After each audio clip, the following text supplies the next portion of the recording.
अस्सलाम वालेकुम, मैं हूं शाहजेब खानजादा। जमान पाक की तलाशी लेने के मामले पर पंजाब की निगरान हुकूमत और इमरान खान के दरमियान डेडलॉक पैदा हो गया है।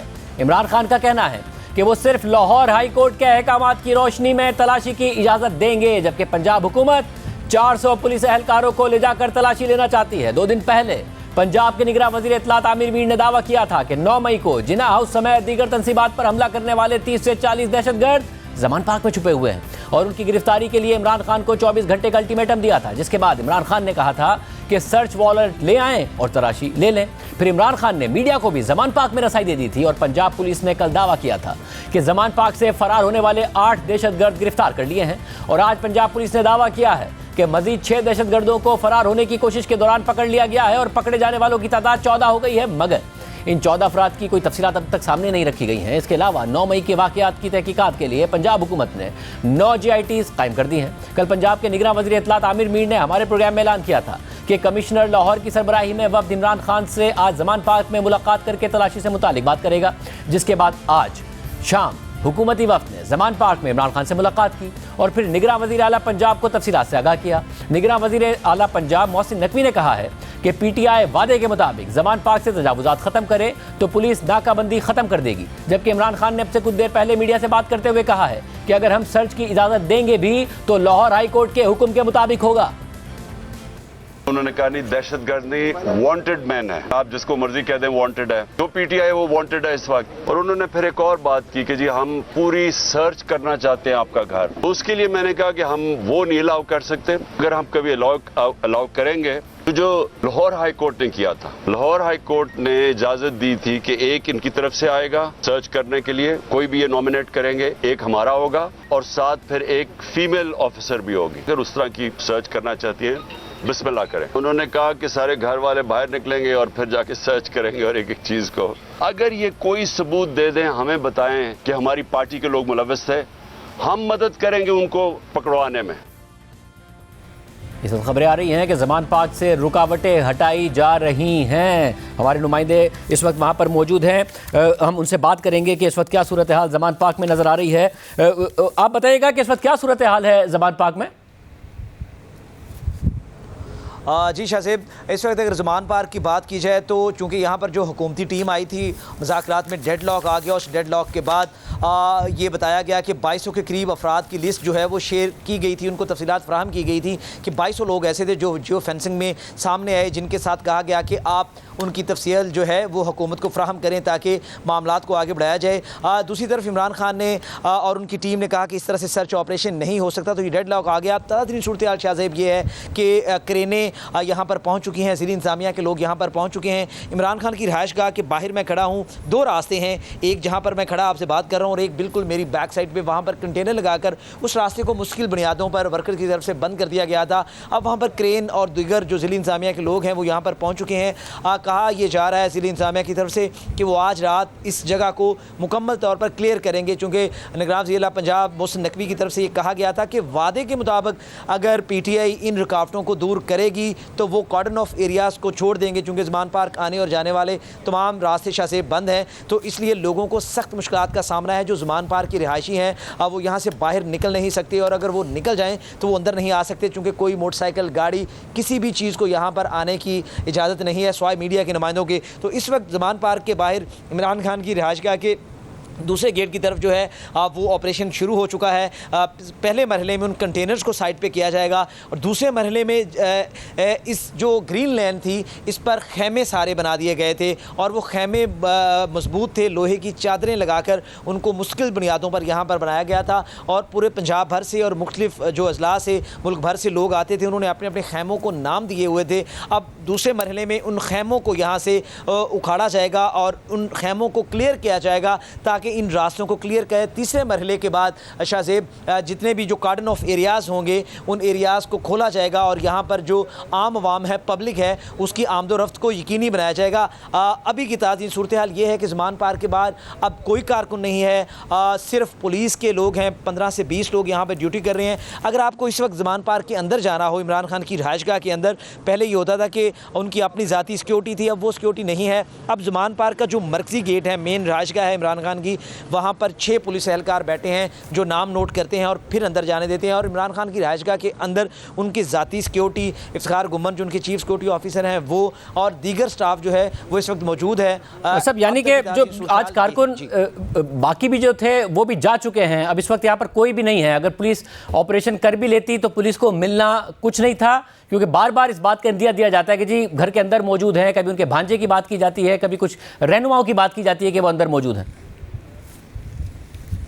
अच्छा से बिल्कुल ऐसा ही है। हुकूमत ये चाह रही है कि जो 2200 लोगों की तफसीलात उन्होंने शेयर की हैं पाकिस्तान तहरीक इंसाफ के चेयरमैन इमरान खान और उनकी टीम के साथ, उन लोगों का जियो फेंसिंग में जो सामने आया है किरदार जिनाह हाउस और दीगर हमलों में, वो कह रहे हैं कि आप उनकी तफसीलात से हमें आगाह करें और हमें बताएं कि वो लोग अब कहाँ पे हैं। असल में शाहजेब मसला ये नहीं है कि अल्टीमेटम 24 घंटे गुजर गए तो उन लोगों को यहाँ से प्रोड्यूस करना था। इस अल्टीमेटम से पहले ही बहुत सारे जो कारकुन थे, वर्कर्स थे, वो यहाँ से जा चुके थे। अब जो मसला है, जो डेडलॉक है दोनों तरफ से, वो ये है, गवर्नमेंट ये कह रही है कि आप हमें हर सूरत उन लोगों की तफसीलात फ्राहम करें कि वो गए कहाँ हैं। ज़ुमान पार्क के अंदर तो पिछले 2 दिन से हम मौजूद हैं, वहाँ पर तो कारकुन नहीं है, सिक्योरिटी स्टाफ है या इमरान खान के ज़ाती जो मुलाजिम है वो वहाँ पर मौजूद है, बाहर पुलिस खड़ी है। तो इसका मतलब है कि घर के अंदर तो अब वर्कर्स नहीं है और ना ही घर के बाहर ज़ुमान पार्क के इर्द गिर्द कुछ वर्कर्स मौजूद हैं, ना ही उनको यहाँ पर आने दिया जा रहा है। तो अब मसला यहाँ पर आकर खड़ा हो गया है कि गवर्नमेंट ये कह रही है, पुलिस ये कह रही है कि आप हमें उन लोगों की तफसीलात शेयर करें जो लोग अब यहाँ पर नहीं हैं, जो जिनको यहाँ पर पुलिस के मुताबिक यहाँ से भगा दिया गया है। आप लोग ये बताएं कि वो लोग कहाँ हैं, चूँकि वो डायरेक्ट मुलव्वस हैं जिनाह हाउस हमले में और दीगर जो तनसीबात को जलाया गया 9 मई के दिन, वो उन हमलों में मुलव्वस हैं। आप उनकी तफसीलात हमारे साथ शेयर करें।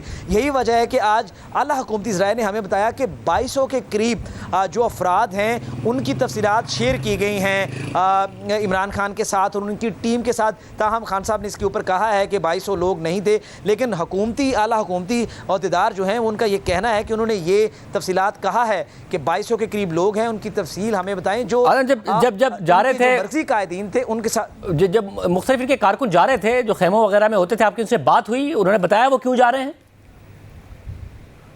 अजीशा से बिल्कुल आज तो मेरी बात उनसे नहीं हुई, लेकिन कल रात जब मैं यहाँ से जा रहा था तो 3 से 4 कारकुन जो इस इलाके को छोड़ रहे थे उन्होंने बड़ी हैरानकुन बात की। उन्होंने कहा कि चूँकि वो पिछले 3 महीने से ज़ुमान पार्क के अंदर एक खैमा लगाए बैठे हैं, आज से 1 हफ़्ता पहले तक उनको खाने पीने की अशिया और दीगर सामान मिल जाता था, लेकिन अब पिछले 3-4 रोज़ से जब से तहरीक इंसाफ के कारकुनों के ऊपर और मरकज़ी लीडरशिप के ऊपर क्रैकडाउन जारी हैं, तो अब कोई शख्स यहाँ पर नहीं आता, इसलिए वो भूखे बैठे हैं और उनकी कोई दादरसी यहाँ पर नहीं होती। और जो वो आखिरी 3 से 4 लोग थे कल रात वो भी ज़ुमान पार्क को छोड़ के चले गए और सुबह अर्ली मॉर्निंग जब हम लोग तकरीबन 9 बजे यहाँ पर पहुँचे तो पुलिस जो थी वो ज़ुमान पार्क इमरान खान की मरकज़ी जो गेट था उसके ऊपर खड़ी थी और तलाशी के बाद और नाम नोट करने के बाद अंदर जाने दे रहे थे। शायद अगर ये अब ऑपरेशन का अगर बात की जाए तो अब ज़ुमान पार्क जो है इमरान खान की रिहाइशगाह और उसके गिरदोनवा का जितना भी एरिया है वो मुकम्मल तौर पर ज़िले इंतज़ामिया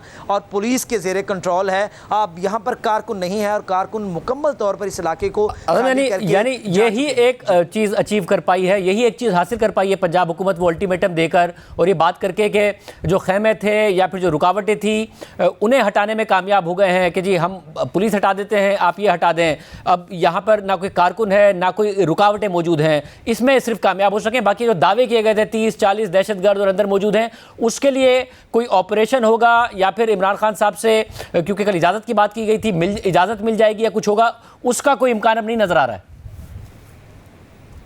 अच्छा से बिल्कुल उसका इम्कान कुछ भी नज़र नहीं आ रहा। देखिए आज जो हुकूमती मुज़ाकराती 4 रुकनी टीम जब यहाँ पर पहुँची, मोहम्मद अली रंधावा है कमिश्नर लाहौर, हमने उनसे कोशिश की कि वो हमें जाते हुए कुछ बताएं कि उनकी बात क्या हुई था। हम बाद में वो डिटेल्स हमारे तक पहुँच गई। असल में दोनों तरफ से डेडलॉक अब पैदा हो चुका है। इमरान खान साहब ये नहीं चाहते कि उनके घर की मुकम्मल तलाशी ली जाए। वो कहते हैं कि ये तलाशी उसी वक्त मुमकिन है जब हाई कोर्ट के ऊपर कल उनके वकला फ़ाइल करेंगे, हाई कोर्ट के डिसीजन के बाद वो अलाउ करेंगे कि वो लोग अंदर आएँ। दूसरी तरफ जो हुकूमत है, हुकूमत यही चाह रही थी कि वो ऑपरेशन करें और अंदर जाके 200-300 लोगों के साथ। देखिए शाह से मसला ये है कि जो अंदर तलाशी होगी वो ये तो नहीं होगी कि उन्होंने अंदर जाके देखना है कि बेडरूम में कौन छुपा है। तलाशी का मकसद ये होगा कि जो CCTVs के अंदर जो फुटेज होगी उसको हासिल करना है, जो मोबाइल तक एक्सेस करनी है, जो अंदर लोग हैं उन तक एक्सेस करनी है। चूँकि गवर्नमेंट ये कहती है कि इनके पास जो मोबाइल है, जो 30 से 40 लोग जो जियो फेंसिंग में क्लियर हुए हैं, उन लोगों के राब्ते आला लीडर्स के साथ थे ज़मान पार्क के अंदर। तो अब जो एक्सेस की बात है वो ये है कि हमने वो डेटा हासिल करना है, हमें उन मोबाइल फ़ोन्स तक रसाई चाहिए, CCTVs तक रसाई चाहिए। इसलिए कहा जा रहा है कि जब तलाशी होगी, जो आज TORs तय होने थे, उसमें हुकूमती टीम ने यह कहा कि आप लोग घर से बाहर रहेंगे लॉन के अंदर। इसके दौरान जो पुलिस होगी और जो लेडीज़ पुलिस एहलकार होंगी वो अंदर होंगी और मीडिया के कुछ नुमाइंदे साथ होंगे। इस दौरान हम इस घर का मुकम्मल सर्च ऑपरेशन करेंगे और जो CCTVs वीडियोस हैं, फुटेजेस हैं, उन तक रसाई और हर उस चीज़ तक रसाई हासिल करनी है जो खान साहब के घर के अंदर है। तो यहीं से आके डेडलॉक पैदा हुआ। ये इस चीज़ पे इमरान खान नहीं माने, तो यही वजह है कि अब दोनों तरफ किया था जो रईस अंसारी साहब ने भी, यही है रईस अंसारी साहब ने भी कि कोई 9 JITs बना दी हैं। तो ये मामला कोई तहकीकात का आगे बढ़ा भी है या सिर्फ गिरफ्तारी की ख्वाहिश थी? रईस अंसारी साहब हमारे साथ मौजूद हैं। रईस अंसारी साहब, कुछ मामला आगे बढ़ भी रहे हैं या बस एक गिरफ्तारी की ख्वाहिश थी या फिर कुछ ऐसा साबित करने की ख्वाहिश थी, ऑपरेशन करने की ख्वाहिश थी जो पूरी नहीं हुई है, या हुकूमत यही चाहती थी जो सफाया हो गया है कि जी कारकुन चले जाएं, खेमे हट जाएं, रुकावटें हट जाएं? क्या एग्जैक्टली हासिल कर पाई है हुकूमत? देखिए जी, बिल्कुल नॉर्मली इस वक्त 10 JIT बना दी गई हैं और होम डिपार्टमेंट पंजाब ने ये JIT बनाई है। इसमें जो मेन JIT मुख्तलिफ जो FIRs हैं, जो थाना सर्वर रोड जिसको वो जिना हाउस लगता है, उसकी जो FIR है वो DIG इन्वेस्टिगेशन लाहौर कामरान आदिल उसकी हेड है। इसी तरह कुछ गुलबर्ग की FIRs हैं, कुछ मॉडल टाउन की FIRs हैं। मुख्तलिफ FIRs के लिए मुख्तलिफ JITs बनाई गई हैं और उसमें जिस तरह आम JIT बनती है जिसमें इन्वेस्टिगेशन के साथ साथ वो इस बात का जायजा भी लेती है कि इसके मुहर्रकात क्या थे, पूरी उसको जांचती है। उसमें MI या ISI का कोई या IB के जो है वो कोई शामिल नहीं किया गया। उसमें सारे पुलिस ऑफिसर्स हैं और उसमें जो कोई SSP की सरबराही में है, कोई SP की सरबराही में और साथ कंसर्न जो कोई एसेट कोच या इन्वेस्टिगेशन का हेड है वो है। लेकिन अभी तक जो है सिर्फ गिरफ्तारी तक ही महदूद है।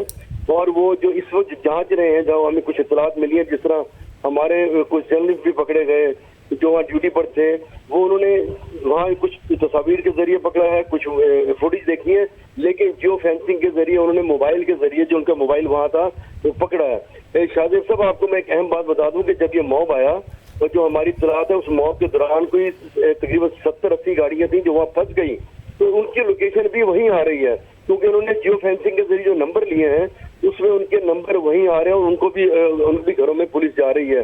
तो उनका कहना है भाई हम तो उस वक्त फंस गए थे, हम क्या करते, ना इधर जाने के रहे ना उधर जाने के रहे, दरमियान में फंस गए। लेकिन जो इस वक्त जरा SSP इन्वेस्टिगेशन ने भी कहा कि इस बात का जायजा लिया जा रहा है कि जो उसके अंदर गए थे, अपना कोर कमांडर हाउस के अंदर गए थे, उनके लिए जो है हो सकता है कि इस पे आर्मी एक्ट लगे, जो बाहर है उनके लिए हो सकता है कि दूसरा मामला हो। लेकिन जो मामला था अब तक नजर आ रहा है, जिस तरह आपने अभी कहा कि हमें तो ज़मान पार्क क्लियर होना था, वो हो गया। अभी जो निगरान वज़ीर आला है उनका हुक्म भी आया था कि जो ये रुकावटें हट जाए तो हम सड़कें खोल देंगे। जहाँ तक अगर बात करने के लिए इमरान खान ने ये कहा कि मेरे पास जो टीम आई थी उन्होंने 8-9 नाम दिए हैं, हो सकता है उस 8-9 नाम में उनके जो करीबी रिश्तेदार हैं। बहुत शुक्रिया अंसारी साहब हमारे साथ मौजूद थे, इस हवाले से अहम तफसीलात दे रहे थे। एक सवाल पैदा हो रहा है, क्या इमरान खान साहब वाकई उनकी अपनी जमात के दावे के मुताबिक पाकिस्तान की तारीख के सबसे बड़े एंटी एस्टेब्लिशमेंट सियासतदान हो गए हैं? हकाइक हैं जो हम आपके सामने रखेंगे एक छोटे से ब्रेक के बाद। पाकिस्तान की तारीख में मुतादिद सियासतदान फ़ौज की हिमायत से इक़्तिदार में आए और फिर उन सियासतदानों की सियासी ज़िंदगी में एक ऐसा वक्त भी आया कि वो फ़ौज की सियासत में मुदाखलत के ख़िलाफ़ हो गए। फ़ौज और एजेंसियों की मुदाखलत पर सख्त तनकीद भी की, जेलें भी भुगती और अब इमरान खान भी फ़ौज और एजेंसियों की सियासत में मुदाखलत के खिलाफ बात कर रहे हैं। फ़ौज और ISI के एहतसाब की बात कर रहे हैं। उनकी जमात इमरान खान के एंटी इस्टेब्लिशमेंट होने और इस्टेब्लिशमेंट के खिलाफ पाकिस्तान की तारीख में सबसे बड़ा चैलेंज बनने की दावेदार है। मगर सवाल यह है कि क्या इमरान खान वाकई एक जमहूरियत पसंद सियासतदान बन गए हैं जो फ़ौज और एजेंसियों की सियासत में मुदाखलत ख़त्म कर देंगे, जमहूरियत की बालादस्ती कायम कर देंगे? क्योंकि इमरान खान के अपने बयानात से ये सवाल उठता है कि क्या वो एंटी इस्टेब्लिशमेंट हो गए हैं और उनकी तहरीक का मकसद इस्टेब्लिशमेंट के सामने खड़े होना है या उसे मजबूर करके माजी की तरह अपने साथ मिलाना है? और ख़ुद इमरान खान के सपोर्टर्स ये भी फैसला नहीं कर पा रहे हैं कि इमरान खान ने अब सेम पेज डॉक्ट्राइन को फाड़ कर जला दिया है या वो किसी भी तरह उसे दोबारा जोड़ना चाहते हैं और वो सिर्फ अपने हक में इस्टेब्लिशमेंट की मुदाखलत चाहते हैं। क्योंकि गुज़िश्ता 1 साल से इमरान खान ने मुसलसल इस्टेब्लिशमेंट के किरदार पर सवालात उठाए, नए आर्मी चीफ की तैनाती को मुतनाज़ बनाया और उनकी तैनाती को रोकने के लिए सड़कों पर आए और जब कुछ ना बना तो साबिक आर्मी चीफ जनरल बाजवा को ही एक और तौसीह देने की तजवीज़ दे दी। और अब गुज़िश्ता कई दिनों से इमरान खान मुसलसल मौजूदा आर्मी चीफ पर बराह रास्त तनकीद कर रहे हैं और अपनी गिरफ्तारी के बाद अपने कारकुनों की तरफ से फौजी तनसीबात पर हमले का इल्ज़ाम भी उन्होंने एजेंसियों और आर्मी चीफ पर ही लगा दिया है। गुज़िश्ता दिनों भी इमरान खान ने फिर से अपना इल्ज़ाम दोहराया कि कोर कमांडर के घर पर हमला एजेंसीज ने करवाया और फिर कल ये भी कह दिया कि मुझे समझ नहीं आती कि फौज की जानिब से इतना गुस्सा क्यों है। इनको तो छोड़ देना पीडीएम को, ये तो इनकी तो हैसियत ही नहीं है। मेरी उनसे कोई लड़ाई नहीं है, गुस्सा उस तरफ से है, वो मुझे अभी तक नहीं पता क्यों। या आप यकीन करें कि मुझे नहीं पता क्यों, क्योंकि मेरी उस तरफ कोई लड़ाई नहीं है। इमरान खान का दावा है कि उन्हें फ़ौज के गुस्से की समझ नहीं आ रही है, मेरी उनकी तरफ कोई लड़ाई नहीं है। मगर यह सिलसिला तो 1 साल से भी ज़्यादा अरसे से चल रहा है, क्योंकि जब अपोजिशन पिछले साल तहरीक अदम एतमाद लेके आई तो अपनी हुकूमत ना बचाने पर इमरान खान ने साबिक आर्मी चीफ जनरल बाजवा को अचानक न्यूट्रल हो जाने पर जानवर का ताना दे दिया।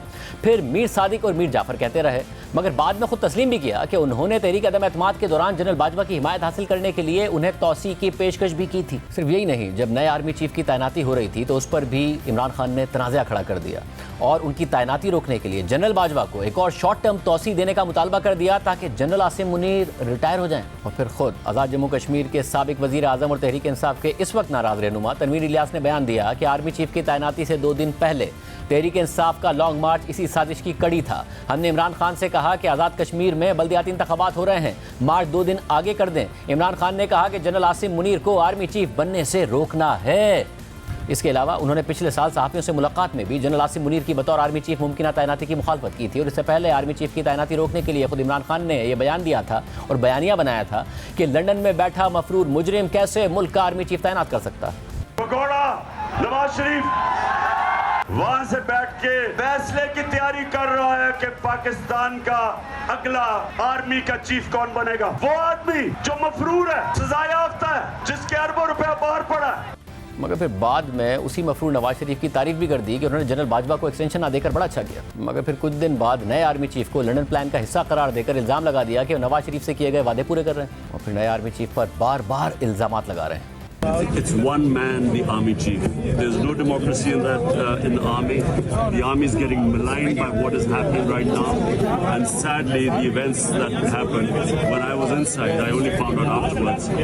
Because army is getting maligned because of one man. गिरफ्तारी से पहले भी इमरान खान ये बयानियाँ बनाते रहे और जब वो गिरफ्तार हुए तो उनके कारकुनान ने मुल्क के मुख्तलिफ इलाकों में फौजी तनसीबात पर हमले किए और फिर फौज और हुकूमत ने सख्त एक्शन लेने का ऐलान किया तो इमरान खान ने यह इल्ज़ाम आयद कर दिया कि ये सब तो एजेंसीज ने करवाया है, जिसके बाद इमरान खान के करीबी साथी भी इन इक़दामात की ओनरशिप लेने से पीछे हट गए। पार्टी के अंदर के से इस हवाले से इख्तलाफात पैदा हो गए, कुछ लोगों ने पार्टी छोड़ दी और कुछ ने खामोशी इख्तियार कर ली। खुद सदर आरिफ अलवी जो इमरान खान के साथ हर मामले पर खड़े रहे हैं, वो इमरान खान के इल्ज़ामात की तायद करने के लिए तैयार नहीं है, मगर इमरान खान अकेले ये इल्ज़ामात दोहरा रहे हैं और सवाल कर रहे हैं कि मेरी तरफ से तो कोई मसला नहीं है, फ़ौज की तरफ से गुस्सा है और मुझे पता नहीं कि यह गुस्सा क्यों है।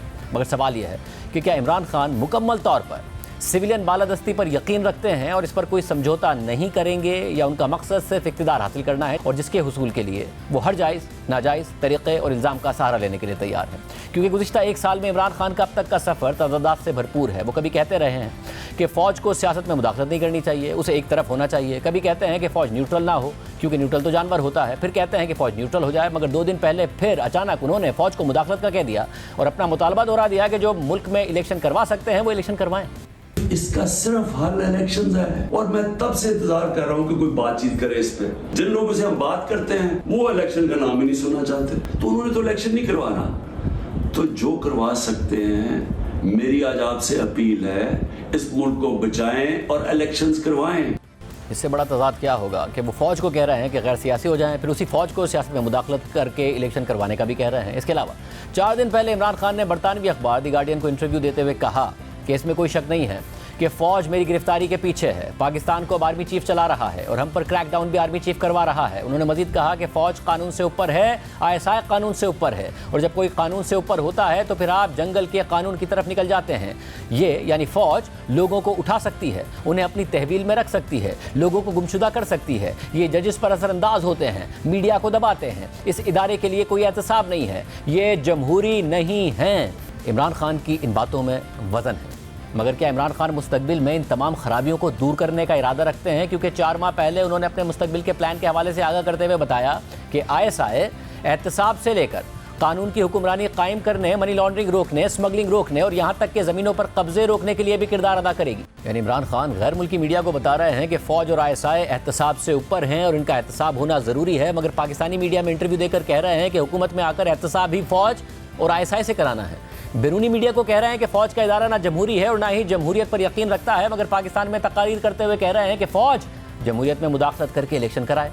इमरान खान खुद तस्लीम कर चुके हैं कि इक़्तिदार से निकलने के बाद वो जनरल बाजवा से सिर्फ एक एजेंडे पर मिले और वो एजेंडा इलेक्शन कराने का था। जबकि सहाफ़ी शाहिद मेतला ने भी जनरल बाजवा से मुलाकात के बाद इमरान खान से उनकी उस मुलाकात से मुतालिक तफसीलात बताई हैं। शाहिद मेतला के आर्टिकल के मुताबिक जनरल बाजवा ने मुझसे कहा कि सदर आरिफ अलवी भी मुझे बार बार इमरान खान से मिलने का कह रहे थे। मैं ऐवान सदर चला गया तो हैरान रह गया कि इमरान खान मुझसे बहुत अच्छे तरीके से मिले, जैसे उनको मुझसे कोई शिकायत ही नहीं और जैसे कोई गैर मामूली बात ना हुई हो। मेरा ख्याल था कि वो गिला करेंगे, लेकिन वो बिल्कुल नॉर्मल थे। मैं उनकी मुनाफकत पर हैरान था क्योंकि वो अवाम में मुझ पर भरपूर तनकीद करते थे। मैंने कहा आप मुझे मीर जाफ़र और मीर सादिक कहते हैं। इमरान खान साफ मुकर गया, कहता है मैं नवाज और शहबाज को कहता हूँ, फिर कहता है कि आप इनकी हुकूमत गिरा दें, इनको घर भेज दें और इलेक्शन करवा दें। मैंने कहा आप तो असेंबली में ही नहीं हैं, हुकूमत 2 सीटों पर खड़ी है, आप असेंबली जाएं फिर आपको फ़ायदा होगा। तो इमरान खान कहने लगे कि बस आप हुकूमत गिरा दें और इलेक्शन करवा दें। तो मैंने आरिफ अलवी को अंदर बुला लिया जो इससे पहले बाहर बैठे थे और उन्हें कहा कि इन्हें समझाएं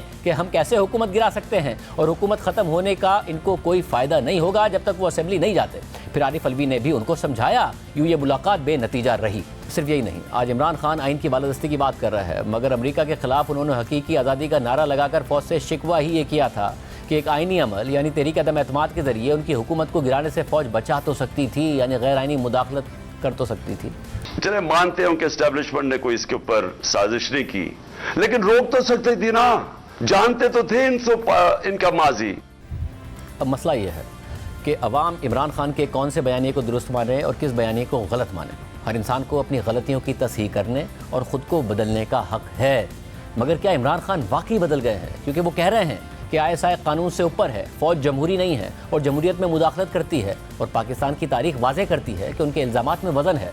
मगर वो आज भी अपने बतौर वज़ीर आज़म इक़दामात का ये कहकर दिफा करते हैं कि वो जनरल रिटायर्ड फैज़ हमीद को गुज़िश्ता साल DG ISI के ओहदे पर बरकरार ही इसलिए रखना चाहते थे ताकि वो इनकी हुकूमत को गिरने से बचाएं, यानी गैर जमहूरी काम करे और मुदाखलत करे। और इसी बुनियाद पर इमरान खान के जनरल बाजवा से ताल्लुकात ख़राब हुए और फिर जनरल नदीम अंजुम नए DG ISI बता चुके हैं कि जब वो DG ISI बनने के लिए नामज़द हुए तो इमरान खान ने उनसे पूछा कि पाकिस्तान का सबसे बड़ा मसला क्या है, तो उन्होंने जवाब दिया कि मईशत सबसे बड़ा मसला है, मगर इमरान खान ने कहा कि नहीं, अपोजिशन सबसे बड़ा मसला है। मैं जब खुद DG ISI बना तो मेरे से पूछा गया कि पाकिस्तान का नंबर 1 मसला क्या है, तो मैंने कहा सर मेरी नज़र में ये हमारे मुआशी मसाइल हैं। बहरहाल जिन्होंने सवाल पूछा वो मेरी राय से मुत्तफिक नहीं हुए, उनकी नज़र में हिज़्ब इख्तिलाफ पाकिस्तान का सबसे बड़ा मसला था।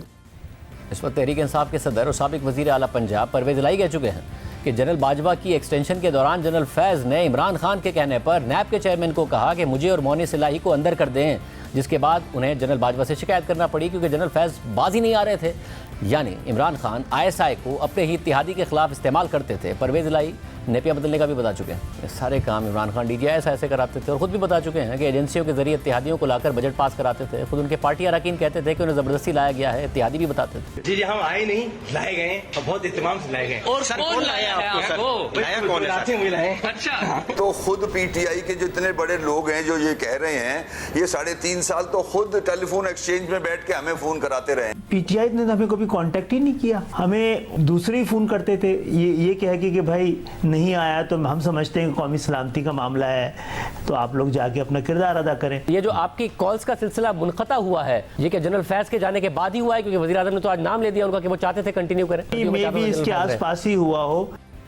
अब ये सारा मामला है कि इमरान खान अपनी हुकूमत में ISI समेत तमाम इदारों को किस तरह इस्तेमाल करते थे, किस काम के लिए इस्तेमाल करते थे। और अब फ़ौज और ISI के एहतसाब की बात कर रहे हैं, मगर साथ ही ये भी कह रहे हैं कि दोबारा हुकूमत में आए तो ISI को एहतसाब, ज़मीनों पर कब्जे ख़त्म कराने, स्मगलिंग ख़त्म करने और मनी लॉन्ड्रिंग रोकने के लिए इस्तेमाल करेंगे। हालांकि अपनी हुकूमत में अपना पसंदीदा DG ISI होने के बावजूद वो मान चुके हैं कि उनकी हुकूमत में 10 अरब डॉलर्स की दुबई में मनी लॉन्ड्रिंग हुई, जिससे जायदादें बनी।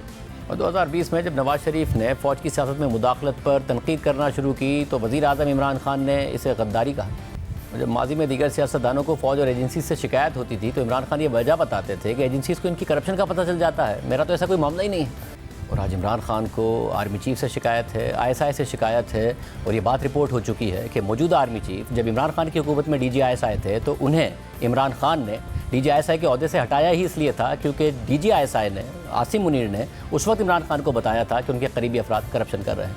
तो इमरान खान ही कौम को बताएं कि क्या वो आइन और कानून की हुक्मरानी के लिए बदले हैं और आइंदा फ़ौज की सियासत और गवर्नेंस में मुदाखलत रोकना चाहते हैं, या फिर वो ये सब फ़ौज के अपने हक़ में मुदाखलत के लिए कर रहे हैं। प्रोग्राम में शामिल करते हैं एक अहम खबर आई है इमरान खान की, इस पर बात करेंगे ब्रेक के बाद।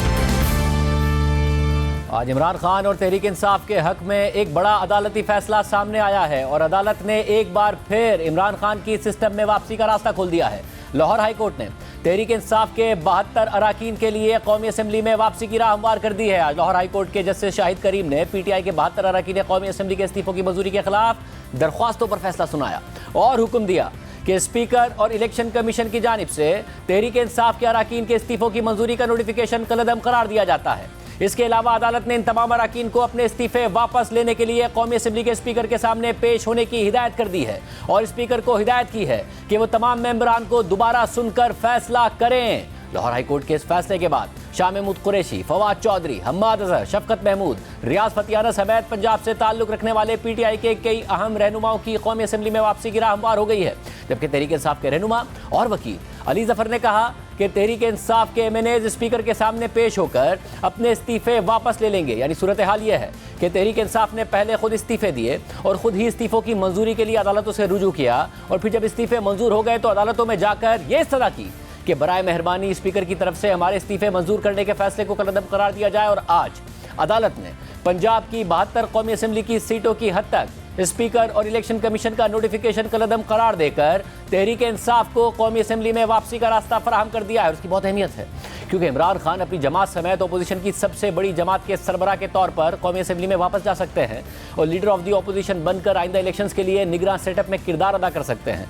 मगर क्या लाहौर हाई कोर्ट के फैसले के फौरन बाद तहरीक इंसाफ की कौमी असम्बली में वापसी का रास्ता खुल गया है या फिर स्पीकर के पास अब भी उनकी वापसी रोकने का रास्ता मौजूद है? बात करेंगे बिल्डायत के सरबराह अहमद बिलाल महबूब साहब हमारे साथ मौजूद हैं। अहमद बिलाल महबूब साहब, बहुत शुक्रिया हमें शो में ज्वाइन करने के लिए। साहब, क्या बड़ा क्लियर है कि अब रास्ता खुल गया और तहरीक इंसाफ की वापसी होगी, या कानून इजाज़त देता है स्पीकर को कि अभी और इसको डिले कर दे, जिस तरीके से माजी में भी हमने देखा कि क्या क्या हुआ है? बहुत शुक्रिया शाहजेब साहब। देखिए, हमारी तो ख्वाहिश ये थी कि असम्बली से इमरान खान समेत पीटीआई के ये बाकी रहनुमा और कोई भी एमएनए इस्तीफ़ा ना देते और मौजूद रहते और एक मजबूत अपोजिशन के तौर पे अपना किरदार अदा करते। लेकिन जब उन्होंने इस्तीफ़ा दे दिया है और इस्तीफ़ा स्पीकर साहब ने मंजूर कर लिया है और फिर इलेक्शन कमीशन ने उसको नोटिफाई भी कर लिया है, तो मैं ये रूल्स पढ़ता हूँ तो मुझे उसके अंदर इस्तीफ़ों को वापस लेने की कोई प्रोविज़न नज़र नहीं आती। वो एक दफ़ा मंजूर हो गए और नोटिफाई हो गए तो अब वो उनकी वापसी का कोई इम्कान नज़र नहीं आता। और इस बारे में मंजूरी के बारे में जो हतमी चीज़ है वो स्पीकर साहब का फ़ैसला है। जो रूल्स हैं वो स्पीकर साहब को इख्तियार देते हैं कि उन्हें अपना इत्मीनान करना है कि क्या ये इस्तीफ़े जेन्युइन हैं और ये इस्तीफ़े किसी दबाव के बगैर हैं। जब वो अपना इत्मीनान कर लें तो उसके बाद वो इस्तीफ़े मंजूर करके इलेक्शन कमीशन को भेज दें तो फिर वो हतमी होते हैं। तो मुझे समझ में नहीं आता कि ये किस तरह से अदालत ने ये फैसला करके और फिर हिदायत की है स्पीकर साहब को। मेरे ख्याल में अदालत आलिया को ये हक़ हासिल नहीं है कि वो स्पीकर साहब को हिदायत जारी करें, क्योंकि ये ब्रांचेस हैं हुकूमत की, 3 मुकर्रना और अदलिया और इंतज़ामिया। तो इस तरह की हिदायत कम अज़ कम मुकर्रना को जारी करना तो बिल्कुल ही गैर मुनासिब लगता है। वो उनकी तरफ रेफ़र बैक कर सकते थे और वो रेफ़र बैक अगर उन्होंने किया है तो हतमी मेरे ख्याल में फ़ैसला ये स्पीकर साहब का ही होगा कि क्या वो उसको अपने फ़ैसले को नज़रसानी करना चाहते हैं, और अगर नहीं करना चाहते तो उनका फ़ैसला आखिरी है। मैं नहीं समझता कि उसमें कानूनी तौर पे या अब एक और नया एक दोनों के दरमियान जो कन्फ्रंटेशन है, दोनों इदारों के दरमियान जो कौमी असम्बली और सुप्रीम कोर्ट के दरमियान चल रही है, वो अब मेरे ख्याल में उसी का एक एक्सटेंशन होगा कि हाई कोर्ट और कौमी असम्बली के दरमियान भी ये मज़ीद पोलराइजेशन बढ़ेगी। क्या अदालत के ज़ाहिर जब अहकामात आते हैं, फिर अहकामात पर जब अमल नहीं होता तो अदालत कंटेम्प्ट ऑफ कोर्ट के लिए भी आगे बढ़ सकती है? मगर ज़ाहिर यहाँ पर स्पीकर का मामला आप कह रहे हैं, इसका कोई इम्कान नहीं है कि स्पीकर के खिलाफ अदालत आगे बढ़े अगर उनके अहकामात पर अमल नहीं होता?